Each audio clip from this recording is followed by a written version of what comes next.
예, 국민의당의 차입입니다. PT 좀 띄워주시고요. 예. 20대 총선 예비 선거 운동 기간이었던 설 명절에 금융위원회가 산하 공공기관과 민간협회 동원을 해서 소관 상임위의 위원이었던 특정 여당 의원의 지역구의 전통시장을 방문을 하고 거기서 이제 1,200만 원 가량의 물품을 구매하고 그 물품은 그 지역에 있는 이제 단체에 이제 기부를 하고 왔습니다. 제가 이걸 보도자료로 이제 이미 배포한 적이 있는데요. 총선을 앞두고 정치 개입 금지, 중립 의무를 강연히 져야 될 공무원들이 저는 이런 행위를 한 것은 굉장히 부적절했다라고 생각을 합니다. 혹시 우리 공직복무관리실이라고 있죠? 예. 예. 거기서 이런 거 혹시 조사하고 계신가요? 제가 아는 한 잘 조사하지 않고 있는 것으로 알고 있습니다. 제가 보기에는 선거 앞두고 금융위뿐만 아니라 여러 정부 기관들에서 이렇게 의원들의 지역구에 가서 행사를 함으로써 선거에 개입할 여지가 있다라고 보여지고요. 이 부분은 감찰 등을 통해서 우리 공무원들이 선거 중립 의무를 반드시 이행하고 있는지 한번 봐야 된다고 생각합니다. 특히나 선거운동 기간에 이렇게 이루어지는 것은 굉장히 심각한 문제라고 생각하는데요. 2016년 우리 20대 총선 선거법 위반 기소 시한이 얼마 남지 않았습니다. 10월 13일인데요. 가능하다면 신속하게 이런 거 조사하고 필요하면 선거법 위반도 논의가 돼야 된다고 생각하는데 어떻게 생각하십니까? 아마 저 정도 그렇게 걱정하지만 선관위에서도 상당히 관심을 갖고 보지 않을까 싶습니다. 예. 아무튼 제가 이거 발표한 거는 지금 선관위에서 금융위를 조사하고 있다고는 하는데 저는 다른 부처들까지도 좀 확대돼서 조사될 필요가 있다고 생각을 합니다. 그래서 국무조정실에서 감찰 등의 그런 권한이 있으니까 이런 부분도 같이 조사하셨으면 좋겠고요. 근데 그런 것만 갖고 어떻게 저희가 조사하기는 굉장히 어려울 것 같습니다. 전반적으로. 네, 공무원들의 정치 중립 의무를 위반할 소지가 있으니까 나서서 할 수 있지 않나요?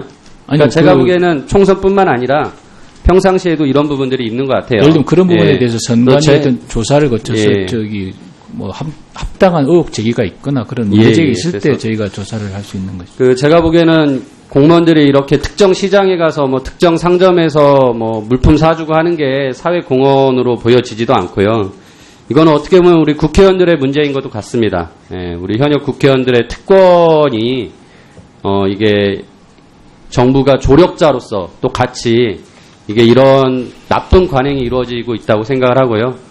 저뿐만 아니라 오늘 여기 계신 국회의원님들과 정부 우리 오신 분들도 이런 안 좋은 관행은 서로 없애는데 주도적인 역할하고 거기에 조력자가 됐으면 하는 생각입니다. 예. 다음 거 말씀드리겠습니다. 지진 관련해서 요즘 이슈가 많이 됐는데 이제 원전하고 또 연결이 되고 있죠.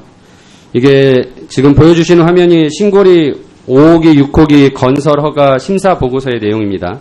3년간 심사를 해가지고 이런 결론을 얻었어요. 3, 4호기 때 조사를 해서 특별히 지질 현상에 이제 문제가 활성 단층이 없는 것 같다. 그래서 안전성이 확보될 것이다. 근데 이게 원안위의 고시에 의하면 원전 부지 40km 반경 내에서 상세 지질 조사를 해야 되는데 한수원에서 이때 10km밖에 조사를 하지 않았어요. 그래서 양산 단층이 이제 조사가 안 됐습니다. 지금 활성 단층이 나오는 그것도 문제가 되는데 제가 다른 자료들을 조사하다 보니까 2012년 자료인데요.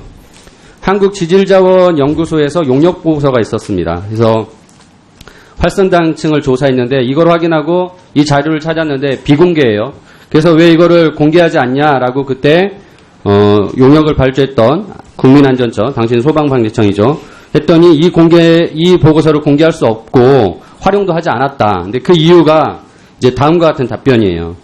이게 충분한 연구가 진행되지 않아서 못했다. 근데 다음 답변이 또 가관입니다. 이 배포를 제한한 이유가 페이지 넘어주시면 지금 작아서 잘 안 보이실 수도 있는데 서울 부근의 활성단층 통과 부분이 민감한 사안이어가지고 이거를 충분한 검토가 필요해서 공개하지 않았다라는 거예요.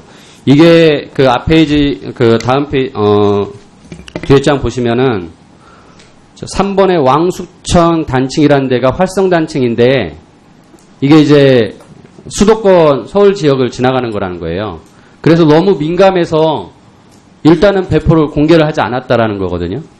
근데 또한 문제가 되는 건 원전 지금 그 고리 원전이 있는 위치에 울산, 일광, 양산 단층이 모두 활성 단층으로 당시에 조사가 나왔습니다. 이 보고서를 전혀 활용하지 않고 2013년부터 16년까지 3년간의 심사를 하는 기간 동안 신고리 원전 5호기, 6호기는 안전하다라고 건설이 지금 시작됐습니다. 저는 이거 당장 건설 중단하고 다시 조사부터 해야 된다고 생각하는데 우리 실장님 이 부분에 대해서는 좀 조치가 빨리 이루어져야 된다고 생각하는데 동의하십니까? 그 보고서에 대해서는 아까 의원님도 지적하셨습니다만 그 전문가가 의견이 많이 나뉘는 부분이고 그러니까 좀 결국은 더 누군가는 활성 단층이라고 연구가 그렇죠. 필요한 그러니까 연구가 필요한데 거니까. 연구를 하지 않고 일단은 지금 원전 건설을 허가를 했다니까요. 저 이 부분부터 빨리 시정을 해야 된다고 생각을 하고요. 제가 보기에는 더 건설해서 나중에 되돌릴 수 없지 않도록 빨리 해야 된다고 생각합니다. 다음 거 하나 또 보겠습니다. 미르 허가 과정에 대해서 뭐 이미 많은 분들이 말씀하셨습니다. 저녁 5시, 오후 5시에 가서 17시간 만에 고속 처리가 됐고요. 근데 여기서 한 가지 또 짚을 게 이 설립 허가 과정에서 그 다른 법인과 동일한 명칭을 사용하는지 조사를 해야 돼요. 그래서 통상 이거는 다 주무부처에 공문을 보낸다고 합니다. 근데 이날은 공문을 보내서 조치하지 않고 대법원 인터넷 등기소에 들어가서 검색을 해가지고 이름을 찾았다고 해요. 그러니까 굉장히 이례적인 거죠. 그래서 그런 부분들이 문제가 있다고 생각하고 이 부분은 문체부가 제대로 된 업무 처리를 안 한 부분이기 때문에 이 역시 제가 보기에는 공직기관 차원에서라도 감찰할 수 있는 사안이라고 생각합니다. 그래서 그 부분 한번 검토해 주셨으면 합니다. 예, 뭐 검토는 하겠습니다만 제가 알고 있기로는 그 동일 명칭 사용 여부 확인 방식은 관련 법령에 구체적으로 적시되어 있지 않기 때문에 그러니까 제가 드린 말씀이니까 부처에서 그 판단할 상황인 거예요. 예. 그다음에 추가로 자료를 좀 부탁드리겠는데 오늘 또 코리아 A 등사업 때문에 문제가 됐지만 어제 또 저희 당에서 이란에 있는 K타워 건설의 미르가 주도적인 사업 주체라고 아예 명시한 그런 MOU 문건을 저희가 밝힌 바가 있는데 현재 정부와 공공기관에서 진행하는 사업 중에 미르재단이나 K스포츠가 참여하고 있는 거 다 조사를 해서 제출해 주십니다. 그건 아마 문체부 소관인 것 같습니다. 하여튼 저희가 하여튼 관계부처랑 협의를 해보겠습니다. 문체부뿐만 아니라 외교부가 하는 그런 그러니까 어차피 그 재단을 갖고 있는 그 관리 감독하는 부처가 문체부이기 때문에 아무튼 협의를 해보겠습니다. 예. 예, 최입 의원님 수고하셨습니다. 다음은 더불어민주당이 존경하는 재용경 의원님 질의해 주시기 바랍니다. 저 질의 시작하기 전에 그 자료 관련해서 의사진행 발언 좀 하겠습니다. 그 오전에 자료 제출 요구를 했고 그 중에 하나가 이제 청년 희망펀드 관련된 건데 지금 자료를 주시긴 했어요. 근데 이거 뭐 인터넷에 있는 저기 홈페이지에 있는 자료 저한테 지금 제출해 주셨어요. 이거 저도 그냥 찾으면 보는 자료인데 예? 지금 제가 그 저기 요구한 자료가 청년 희망펀드에 대해서 모금 현황 그다음에 사용 내역 했더니 답변이 오신 게 모금액을 파악하고 있지 않다, 사용 내역을 파악하고 있지 않다라고 하시는데 제가 그 국무조정실 수발신 공문 내역에서 그 법무부가 국조실에 보낸 내용 중에 이게 있습니다. 청년 희망펀드 관련 법무부 추진 실적 보고, 희망펀드 관련 지시사항 종료 요청서. 이 공문이 있어서 그러면은 뭔가 파악하고 있는 거고, 뭐 이 공문이라도 내놔봐라 했더니 이 공문은 법무부가 작성한 비공개 문서라서 또 제출할 수 없다. 의원님, 저희가 총계는 파악하고 있는데 개별적으로 기관별로는 그게 개인 정보이기 때문에 저희가 파악하고 있지 않습니다. 아니 지금 그러면은 전혀 파악하고 있지 않다라고 하는 답변하고 또 다른 거잖아요. 그리고 이렇게 부서별로 지금 뭔가 다 자료를 받아서 지금 취합을 하고 계신 거는 사실인 건데 아니, 부서별로 받는 게 아니고요. 그 재단이나 그 지금 어차피 그 잘 아시는 펀드는 이제 거의 마무리가 됐지 않습니까? 네. 그 펀드에서 나오는 건 이제 추가적으로 매달 불입하는 그것만 받고 있는 거고, 총액 얼마라는 걸 받고 있는 거고, 나머지 이 법무부 이 공문은 왜 못 주시는 거예요? 그거는 저희가 판단하는 게 아니고 법무부에서 판단할 사안이라고 봅니다. 아니 국주실에서 받았으면 아니, 법무부에서 국주실 생산한- 문서죠. 법무부 아닙니다. 법무부가 생산한 문서라서 저희가 그 주무부처 판단을 받아야 될 것 같습니다. 하여튼 이 부분은 문제가 있다고 생각하고 그다음에 내진 전수조사 자료도 달라고 했는데 이 자료도 계속 통계치만 주세요. 몇 퍼센트 뭐다. 근데 솔직히 사람들이 지금 통계치를 알고 싶어 하는 게 아니라 지금 이 건물은 내진 설계가 됐고 지진 났을 때 안전한 거 알고 싶지 않겠어요?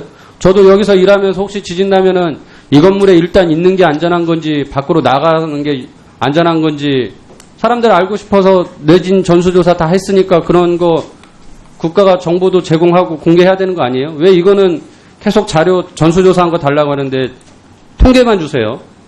못 주실 이유가 없는 거 아니에요? 그 부분은 네. 양이 많을 수도 예, 있을 거 굉장히 아니에요. 많을 것 같습니다. 그리고 그런 건은 말이죠.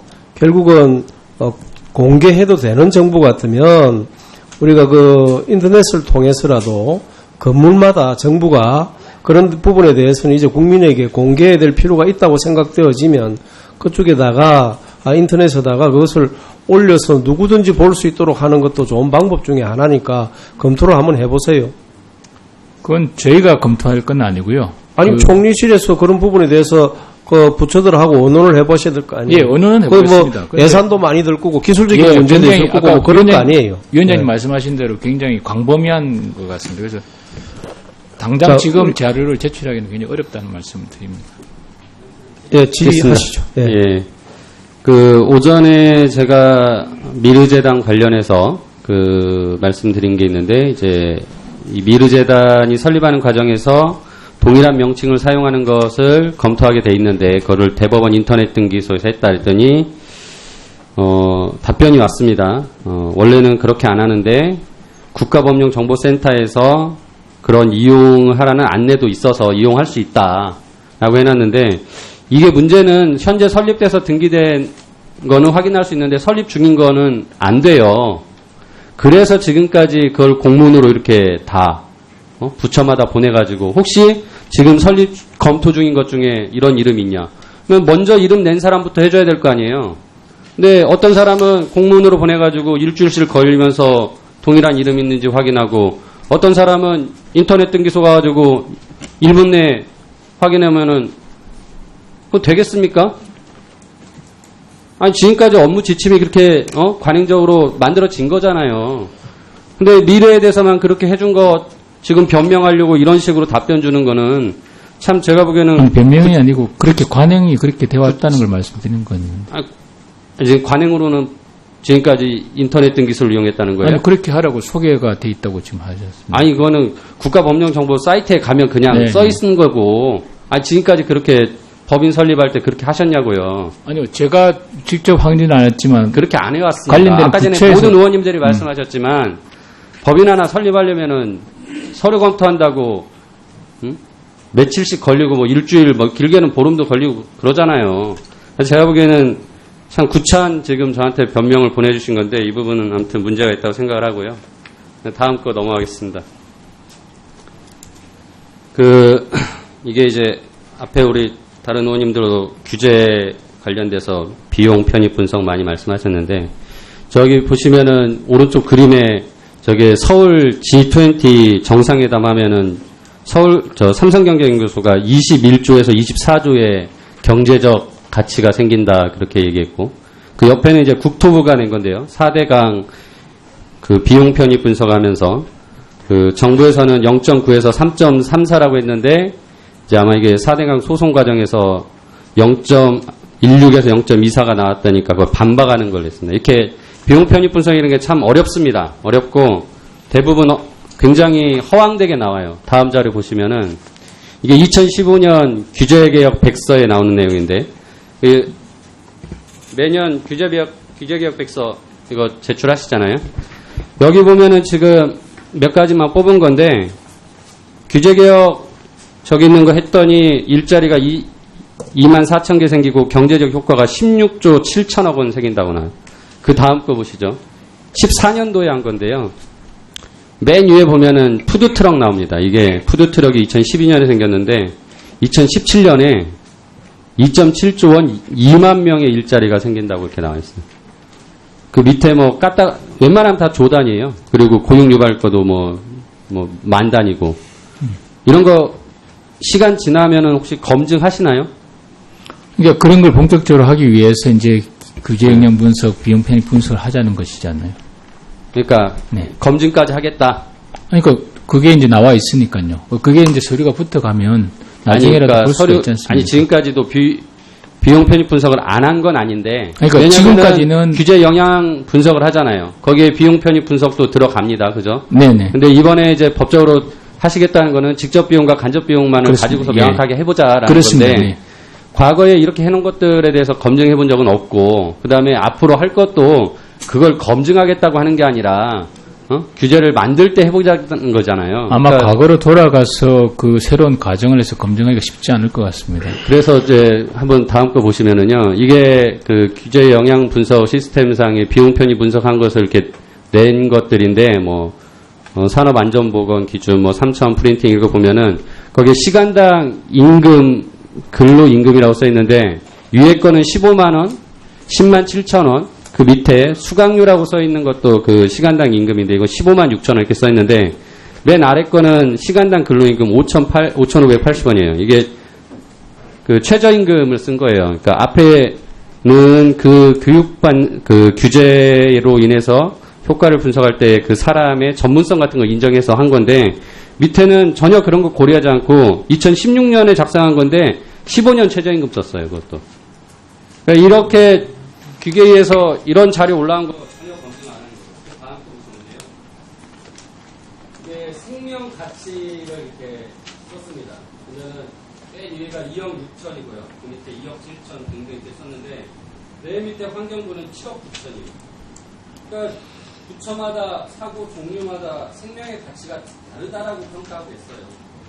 이렇게 올라온 거 규계위에서 검증 하나도 안 하고 엉터리 비용 편익 분석을 하고 있는데, 아니, 그러니까 시스템 하나도 안 돼 있는 상황에서 이거 지금 제도위만 하자는 거 아닌가, 저는 그게 우려가 되는데요. 지금 제도 시행 초기지 않습니까? 그리고 저 생명 가치에 대해서도 굉장히 이견이 있을 수 있는 부분이고, 그래서 기본적으로 이 규제 비용 편익 분석은 부처에서 하게 돼 있고요. 제가 기준을 적용하는데, 저런 굉장히 어떤 의미에서 보면 좀 환산하기 어려운 가치에 대해서는 부처의 재량이 좀 들어가는 부분이 있습니다. 그래서 그런 부분에 좀 이제 어차피 이제 앞으로 이제 여러 가지 케이스가 나오게 되면 그걸 이제 어떻게 수렴해가는 그 방향으로 가겠지만, 하여튼 그런 측면이 있다는 걸 이해를 해주시고요. 의원님께서 말씀하신 여러 가지, 이거 앞으로 좀 계속 발전해 나가야 될 겁니다. 그래서 실제로 모든 세상의 어떤 그 규제에 관한 편익을 갖다가 다 분석해서 비용 편익 분석한다는 게 굉장히 어렵지 않습니까? 그래서 그것도 우리가 그 예비 타당성 조사 같은 것도 수 없는 시간을 거쳐가지고 전문기관에서 다듬고 또 그 기준도 바꾸고 하는 거지 않습니까? 그래서 지금 시작이라고 보시면 그 KDI에 있는 연구센터에서 하여튼 기준을 만들고 있습니다만, 하여튼 그런 부분에 대해서는 저희가 앞으로 그 조화 작업을 해나가도록 하겠습니다.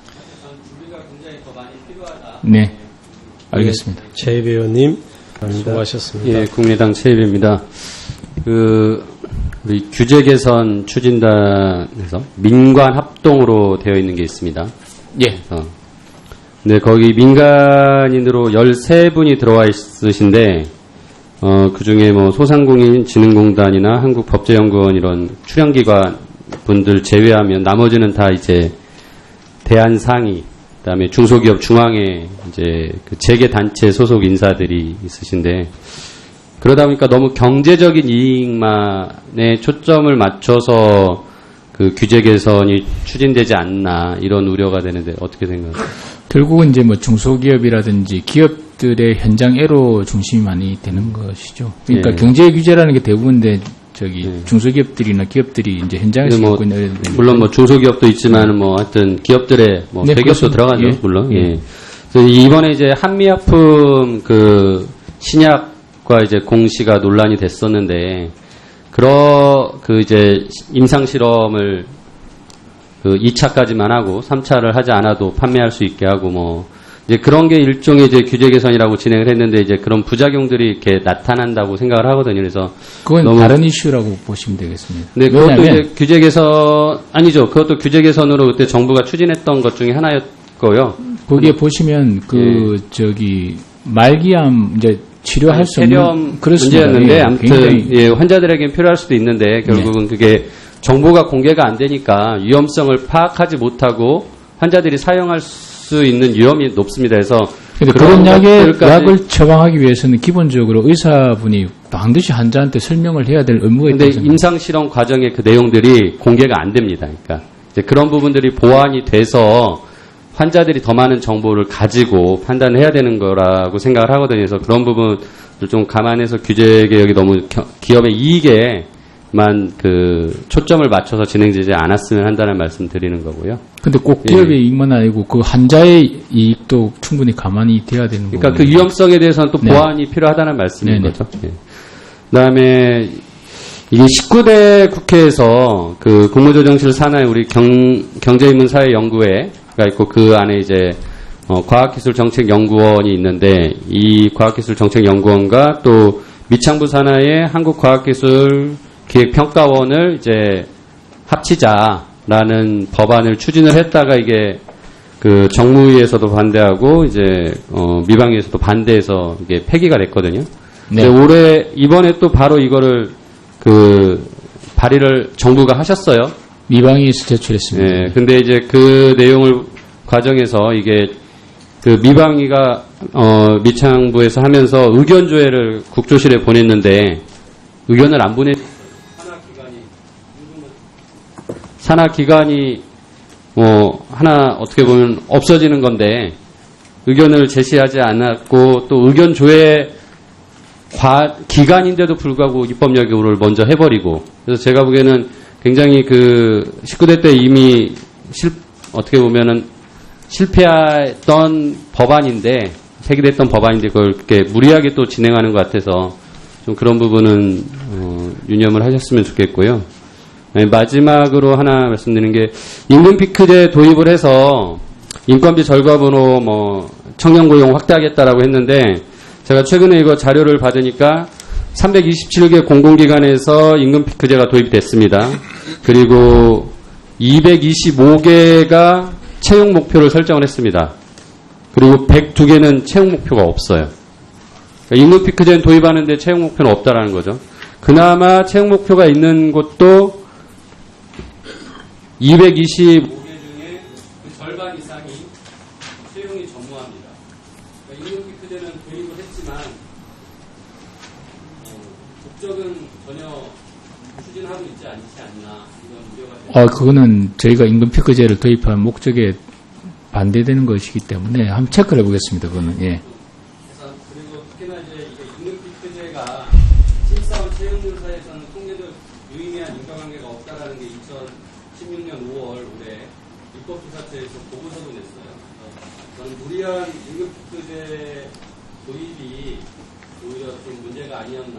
그리고 최근에 성과 연봉제 도입도 그런 면에서 다시 생각해봐야 된다고 고려할 수 있습니다.